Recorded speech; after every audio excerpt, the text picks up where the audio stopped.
Hello friends, नमस्कार दोस्तों। आज का मैं ये वीडियो बना रहा हूँ। एक बहुत इंपॉर्टेंट टॉपिक है जिसकी वजह से हमारी ग्रोथ में रुकावटें आती हैं, या हम लोग उस गलत जानकारी या गलत एजुकेशन की वजह से, फाइनेंशियल एजुकेशन की वजह से हम लोग एक गलत डायरेक्शन में काम करते रहते हैं। वो है एक बहुत बड़ा टॉपिक है, ये है एसेट लायबिलिटी। एसेट की परिभाषा हम लोग गलत समझे हुए हैं, ज़्यादातर लोग गलत समझे हुए हैं, सभी तो नहीं। वो तो हमें उसको समझना पड़ेगा। एसेट क्या होता है? एसेट वो चीज़ होती है जो 1 रुपया आपकी जेब में डाले, मतलब 1 रुपये की भी कमाई कर देने वाली चीज़, जिससे आपकी 1 रुपये भी आपकी सेविंग में, इनकम में बढ़ सकता है, वो एसेट है। और कोई भी वो चीज़ जो 1 रुपया आपका कम करती है, वो आपकी लाइबिलिटी है। तो एसेट और लाइबिलिटी, ये आपको कोई इसमें कोई बड़ी बात नहीं, तो हमें भी पता है। पर हम किन चीज़ों को एसेट समझ रहे हैं, जिनको हम एसेट समझ रहे हैं वो एक्चुअली में एसेट नहीं, लाइबिलिटी है। तो हमें हमेशा अपना पैसा एसेट में डालना चाहिए। छोटे छोटे बड़े बड़े एसेट हमें बनाने चाहिए। फिर कुछ टाइम बाद हमारी वो इनकम इतने आने लग जाएगी, और अगर हमने उनको री इन्वेस्ट कर दिया तो इसका मतलब क्या होगा कि आपका पैसा आपके लिए पैसा कमाएगा। पर हम लोग मिडिल क्लास लोग, लोअर मिडिल क्लास लोग, जो नकली अमीर बनते हैं, वो मैक्सिमम अपना पैसा लाइबिलिटीज़ में डालते हैं। तो हम लोगों को एसेट और लाइबिलिटी की डेफिनेशन समझनी पड़ेगी। तो एसेट में हम लोग क्या है, हम मकान को, घर को अपना एसेट समझते हैं। घर आपका एसेट नहीं होता है, घर भी एक लाइबिलिटी में ही गिना जाता है। क्यों? क्योंकि घर में रहने के आपको खर्चे देने पड़ते हैं, लाइट का बिल, पानी का बिल, हाउस टैक्स, मेंटेनेंस, ये सब चीज़ें आपको देनी पड़ती है। तो ये एक लाइबिलिटी है, ठीक है। आप ये कहोगे कि 20 साल बाद उस घर की कीमत तो बढ़ रही है, कीमत तो बढ़ रही है। अगर आपको 20,000 रुपये चाहिए होंगे तो आपके अपना घर भी थोड़ी बेचने जाओगे, या घर का एक कमरा थोड़ी बेचने जाओगे। वो जब बढ़ेगा कंपाउंड में, आपको मंथली इनकम, तो आपकी मंथली एक्सपेंसेस तो मंथली इनकम से ही निकलेंगे। तो घर एक लाइबिलिटी है, कार एक आपकी लाइबिलिटी है। कार के अंदर लोग पैसा डालते हैं, सबसे पहले घर से पहले कार खरीदते हैं, क्योंकि कार से आपका रुतबा बढ़ता है, कार से आपकी रेपुटेशन सोसाइटी में बढ़ती है। लोग ये कहते हैं देखो उसने तरक्की कर ली, उसके पास कार है, ठीक है। तो कार को हम अपना एसेट समझते हैं बहुत सारे लोग। और बैंक जो कार लोन देते हैं, या जो कंपनियां जो कार बनाती हैं, वो कार को प्रमोट भी इसी तरीके से कर रही है कि आपका एसेट है। पर कार घर से भी बड़ी लाइबिलिटी है, बहुत बड़ी लाइबिलिटी है। आप 6 लाख की कार खरीदोगे, खरीदते ही 15 दिन के अंदर वो 50% 40% उसमें डिडक्शन हो जाता है। कार का मंथली मेंटेनेंस काफ़ी ज़्यादा होता है, आप, ठीक है। ये भी आपकी एक लाइबिलिटी होती है। और कुछ खर्चे ऐसे होते हैं कार के जो आपको नज़र नहीं आते, जो एनुअल होते हैं। जैसे कार इंश्योरेंस हो गया, आप उसको पर मंथ डिवाइड करोगे तो नॉर्मली 800 से 1000 रुपये, 1500 रुपये मिनिमम एक एवरेज कार का तो हर महीने इंश्योरेंस का आता है। उसकी एनुअल जो उसकी सर्विस होती है हर 6 महीने के अंदर, वो। और कुछ ऐसे पार्ट्स होते हैं जो साल भर में वो मांगती है, वो चीज़ें हमें दिखाई नहीं देती, वो हिडन एक्सपेंसेस होते हैं। तो कार एक मेजर लाइबिलिटीज़ में आती है। दूसरा मेरी आपकी एक लाइबिलिटी क्या है? फ़ोन। आजकल हम फ़ोन में बहुत पैसा खर्च करते हैं और आए दिन चेंज करते हैं, क्योंकि आप जितना मर्जी लेटेस्ट फ़ोन ख़रीद लो, 2 से 3 महीने के अंदर कंपनी उसका अगला वर्जन निकाल देती है, या उसी में ही कुछ अपग्रेड कर देती है। फिर आपको लगता है कि आपका फ़ोन पुराना हो गया। आपको मालूम होना चाहिए कि कंपनियों के पास ऐसी टेक्नोलॉजी जो अगले 10 साल बाद भी वो आपको दे सकती हैं, देने वाली हैं। वो टेक्नोलॉजी आज ही उनके पास मौजूद है। पर क्या है कि अगर वो चीज़ें दे देंगी तो आपको हर बार चेंज कैसे करेंगे आप अपना फ़ोन? तो क्या है, उनके पास अगर मान लो जब उनके पास 10 मेगापिक्सल के कैमरा अवेलेबल था, तब भी वो 1.2 मेगापिक्सल वाला कैमरा देते थे।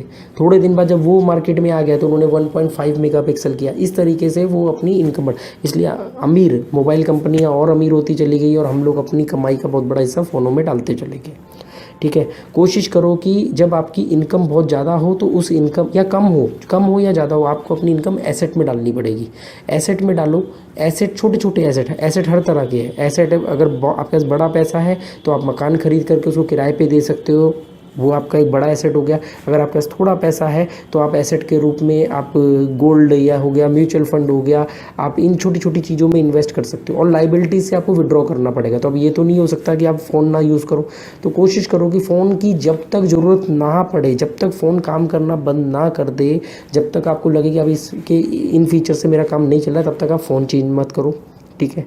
कोशिश करो कि electronic gadget, TV, mobile phone, इन सब चीज़ों को सेकंड हैंड खरीद सको तो ज़्यादा अच्छा है, क्योंकि बहुत बड़ा डिडक्शन मिलेगा।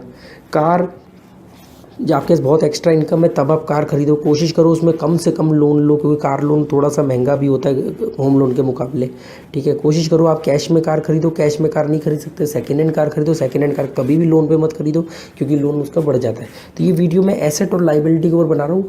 हम मकान को एसेट समझते हैं, मकान लाइबिलिटी है। जिस दिन वो मकान का कुछ हिस्सा आप किराए पर दे रहे हो और वो किराया उस घर के सारे खर्चे से 1000 रुपये भी फालतू आपको दे रहा है, तो वो आपका एसेट है, लाइबिलिटी नहीं है, ठीक है। तो जो भी वो चीज़ें जो आपकी जेब में 1 रुपया डाले उनमें पैसा इन्वेस्ट करो, और धीरे धीरे कुछ टाइम बाद आप देखोगे आपका पैसा आपके लिए पैसा कमाना शुरू करेगा। कंपाउंडिंग इफेक्ट के ऊपर मैं अलग से एक वीडियो बना के डालूंगा।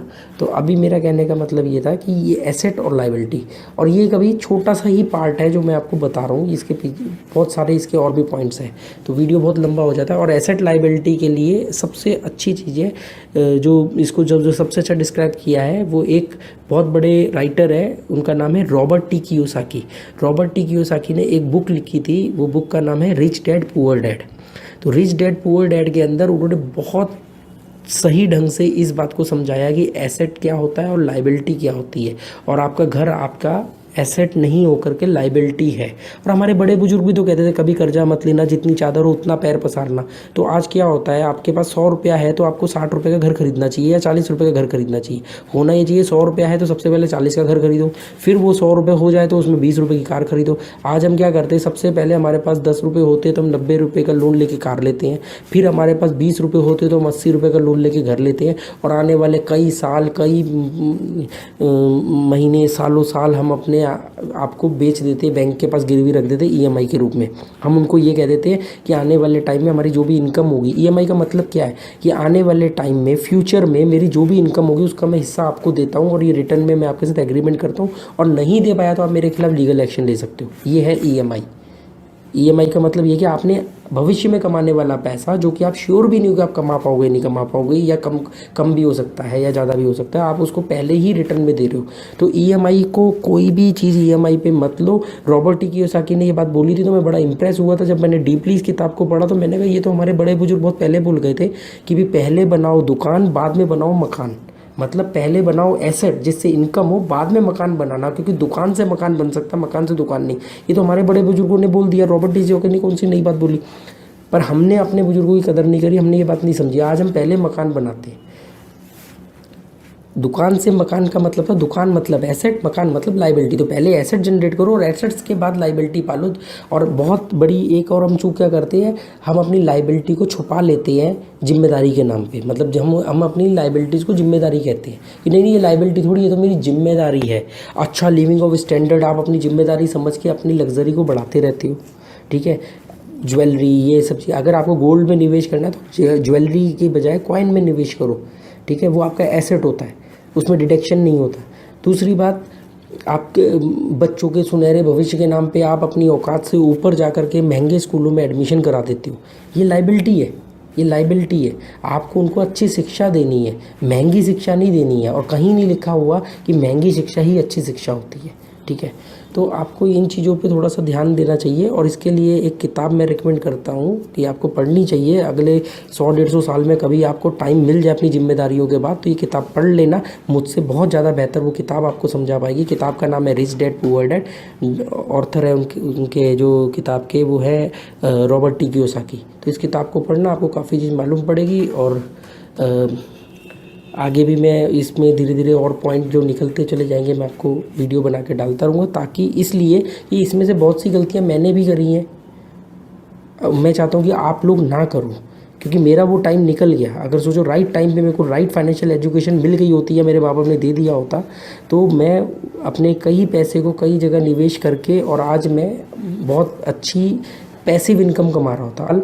आप एसेट लायबिलिटी को और ढंग से समझो। कुछ और पॉइंट्स हो जो मुझसे छूट गई हो, आप वो मुझे कमेंट बॉक्स में लिखना, मेरी भी नॉलेज बढ़ेगी, और अगर हुआ तो मैं उसको भी आगे करूँगा, ठीक है जी। Thank you.